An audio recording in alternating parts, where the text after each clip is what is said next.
પ્રસ્તુત છે 11 menu current affairs, જે વિપુલ સર દ્વારા તૈયાર કરવામાં આવ્યું છે. ચાલો સૌથી પહેલો પ્રશ્ન જોઈએ. પ્રશ્ન 1. ભારત સરકાર દ્વારા આગામી chief of defence staff CDS અને chief of the naval staff તરીકે કોની નિમણૂક કરવામાં આવી છે? A. જનરલ અનિલ ચૌહાણ અને admiral Dinesh K Tripathi. B. Lieutenant general NS Raja Subramani અને vice admiral Krishna Swaminathan. C. Lieutenant general Raghu Srinivasan અને admiral R. Harikumar. D. General Manoj Pande અને vice admiral Sanjay Jasjit Singh. Pause for 2 seconds. તો સાચો જવાબ છે B. Lieutenant general NS Raja Subramani અને વાઇસ એડમિરલ કૃષ્ણા સ્વામીનાથન. હવે જરા ધ્યાનથી સમજો. નવા CDS તરીકે લેફ્ટનન્ટ જનરલ NS રાજા સુબ્રમણી વર્તમાન CDS જનરલ અનિલ ચૌહાણની જગ્યા લેશે અને આ જવાબદારી તેઓ 30 મે 2026થી સંભાળશે. સાથે જ નેવીમાં પણ ફેરફાર છે. નવા નેવલ ચીફ તરીકે vice admiral Krishna Swaminathan admiral Dinesh K ત્રિપાઠીનું સ્થાન લેશે. તમને ખ્યાલ જ હશે કે આ CDSનું પદ આપણી ત્રણેય સેનાઓના સંકલન માટે ખરેખર ખૂબ જ પાવરફુલ અને મહત્વપૂર્ણ છે. અહીં એક મસ્ત ઐતિહાસિક ફેક્ટ ખાસ યાદ રાખીશું કે CDSનું આ પદ 2019માં જ બનાવાયું હતું અને આપણા દેશના પ્રથમ chief of defence staff general Bipin Rawat હતા. હવે રાજવ્યવસ્થાનો આ અગત્યનો પ્રશ્ન 2. તાજેતરમાં પશ્ચિમ બંગાળના નવા મુખ્યમંત્રી તરીકે કોણે શપથ લીધા છે? A. Mamata Banerjee. B. Dilip Ghosh. C. Suvendu Adhikari. D. Agnimitra Paul. For 2 seconds. સાચો જવાબ છે C. સુવેન્દુ અધિકારી. ચાલો વિગતો સમજીએ. નોંધવા જેવી બાબત એ છે કે સુવેન્દુ અધિકારી પશ્ચિમ બંગાળના 9મા મુખ્યમંત્રી બન્યા છે. તેમણે નંદીગ્રામ અને ભવાનીપુર એમ બંને બેઠકો પરથી જીત મેળવી છે અને પૂર્વ CM મમતા બેનર્જીને હરાવ્યા છે.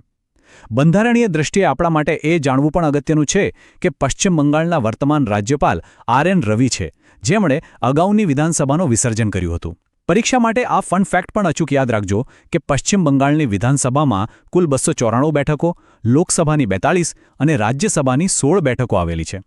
અર્થશાસ્ત્રના કરંટ અફેર્સ તરફ આગળ વધીએ. પ્રશ્ન 3. હાલમાં invisible barriers the cost of non tariff measures નામનો રિપોર્ટ કઈ સંસ્થા દ્વારા બહાર પાડવામાં આવ્યો છે? A. WTO world trade organisation. B. World bank. C. UNCTAD UNCTAD. D. IMF international monetary fund. સાચો જવાબ છે C. UNCTAD UNCTAD. આ કન્સેપ્ટ ખૂબ રસપ્રદ છે. આ નોન ટેરિફ મેઝર્સ અથવા NTM આખરે છે શું? સિમ્પલ ભાષામાં કહું તો આ કોઈ સીધો ટેક્સ નથી, પરંતુ પ્રોડક્ટની ક્વોલિટી, તેના પેકેજિંગ અને સેફ્ટી સ્ટેન્ડર્ડના કડક નિયમો છે. રિપોર્ટ મુજબ 88% વિકાસશીલ દેશોને આ નિયમોનું પાલન કરવામાં લાગતો ખર્ચ સામાન્ય ટેરિફ એટલે કે ટેક્સ કરતાં પણ વધુ આવે છે. અને આ નિયમોની અસર જુઓ, જેના કારણે પછાત દેશો પોતાની 10% જેટલી નિકાસ ગુમાવી દે છે. વધુ એક રસપ્રદ માહિતી એ છે કે UNCTADની સ્થાપના 1964માં થઈ હતી અને તેનું મુખ્ય મથક જીનીવા, સ્વિટ્ઝરલેન્ડમાં આવેલું છે. ચાલો હવે હેલ્થ સેક્ટરની વાત કરીએ. પ્રશ્ન 4. ભારતમાં માતૃ અને શિશુ સ્વાસ્થ્ય સેવાઓને વધુ મજબૂત કરવા માટે હાલમાં કયું નવું ડિજિટલ પ્લેટફોર્મ લોન્ચ કરવામાં આવ્યું છે? A. Matritva care portal. B. Janani digital platform. C. Child health tracker. D. Poshan digital app. સાચો જવાબ છે B. Janani digital platform. આપણી ગવર્નન્સ અને હેલ્થ સિસ્ટમ માટે આ એક રિયલ ગેમ ચેન્જર છે. આ પ્લેટફોર્મ અગાઉના રિપ્રોડક્ટિવ એન્ડ ચાઇલ્ડ હેલ્થ એટલે કે RCH પોર્ટલનું જ એક અપગ્રેડેડ વર્ઝન છે.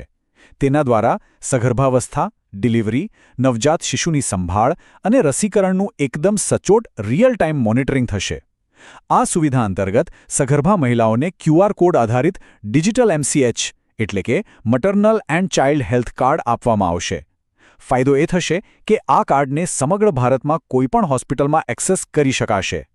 એક મહત્વનો ફન ફેક્ટ એ પણ છે કે માતૃ અને શિશુ મૃત્યુદર ઘટાડવાના હેતુથી ભારત સરકારે સૌથી પહેલો RCH પોર્ટલ 2013માં લોન્ચ કર્યું હતું. ડિફેન્સ અને ઇન્ફ્રાસ્ટ્રક્ચરની તૈયારી કરતા મિત્રો માટે આ પ્રશ્ન 5.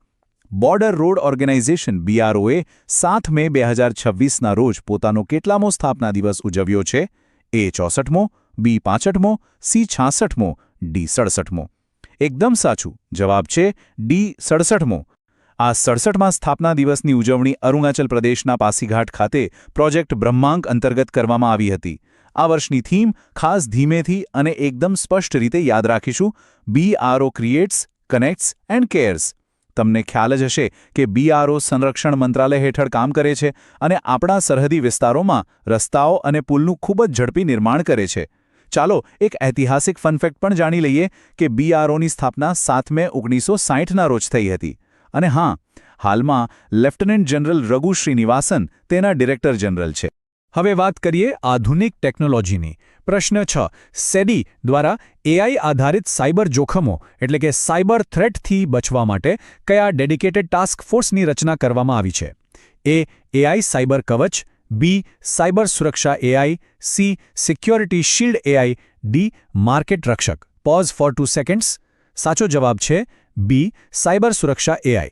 આધુનિક સમયમાં ટેકનોલોજી અને આપણી અર્થવ્યવસ્થાનો આ સીધો સંગમ છે. જુઓ, ભારતીય શેરબજાર ખૂબ જ ઇન્ટરકનેક્ટેડ છે. તેથી કોઈ પણ નાનો ડિજિટલ ખતરો આખી સિસ્ટમને પાડી શકે છે. આ નવું AI ટૂલ શેરબજાર, સ્ટોક એક્સચેન્જ અને ડિપોઝિટરીઝમાં આવતા સાયબર થ્રેટ્સને તાત્કાલિક ઓળખશે અને તરત જ એલર્ટ મોકલશે. અહીં એક બેઝિક પરંતુ ખૂબ જ મહત્વનો ફેક્ટ એ છે કે સેબીની સ્થાપના 12 એપ્રિલ 1988માં થઈ હતી અને તેને સેબી એક્ટ 1992 દ્વારા વૈધાનિક એટલે કે સ્ટેટ્યુટરી દરજ્જો આપવામાં આવ્યો છે. શિક્ષણ જગતનો આ અગત્યનો પ્રશ્ન 7. School education system in India નામનો વિસ્તૃત રિપોર્ટ હાલમાં કઈ સંસ્થા દ્વારા બહાર પાડવામાં આવ્યો છે? A. શિક્ષણ મંત્રાલય, B. UNESCO, C. NITI Aayog, D. Pratham foundation. Pause for 2 seconds. સાચો જવાબ છે C. નીતિ આયોગ. નીતિ આયોગ. ચાલો આ રિપોર્ટના આંકડાઓ પર નજર કરીએ. આ રિપોર્ટમાં છેલ્લા એક દાયકામાં શાળાકીય શિક્ષણ, ડિજિટલ લર્નિંગ અને ઇન્ફ્રાસ્ટ્રક્ચરમાં થયેલા સુધારાનું બારીકાઈથી મૂલ્યાંકન કરવામાં આવ્યું છે. જરા આંકડાઓ તો જુઓ.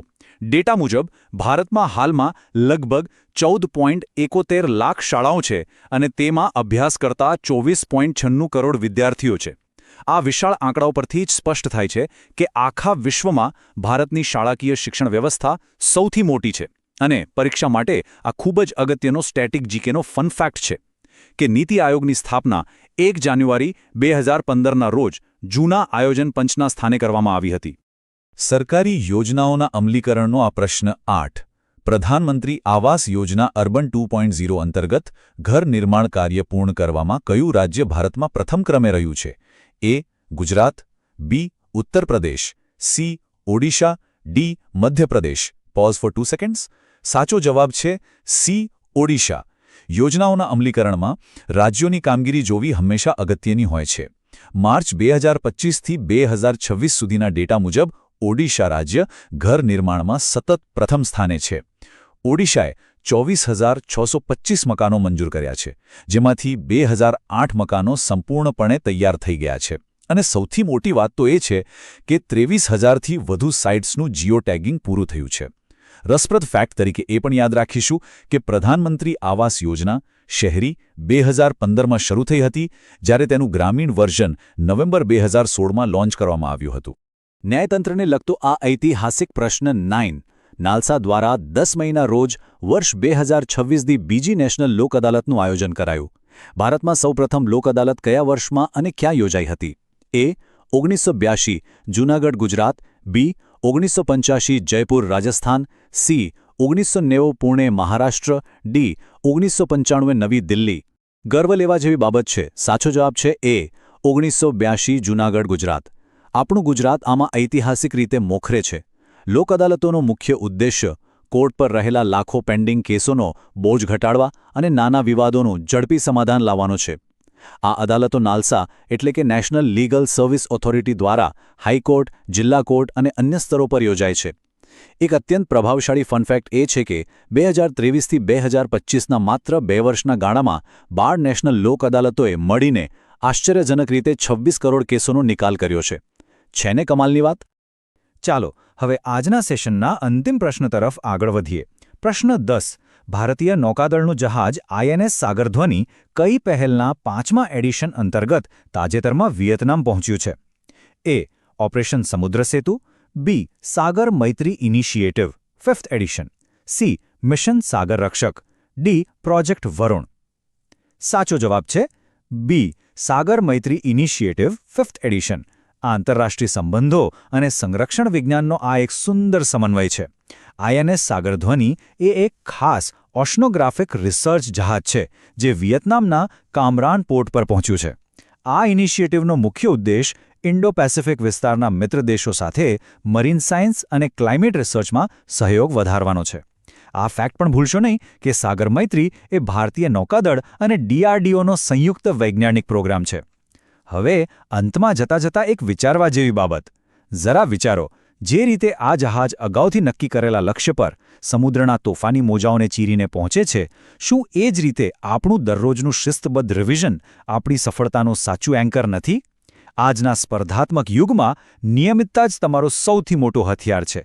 મહેનત કરતા રહો અને તમારા લક્ષ્ય તરફ આગળ વધતા રહો.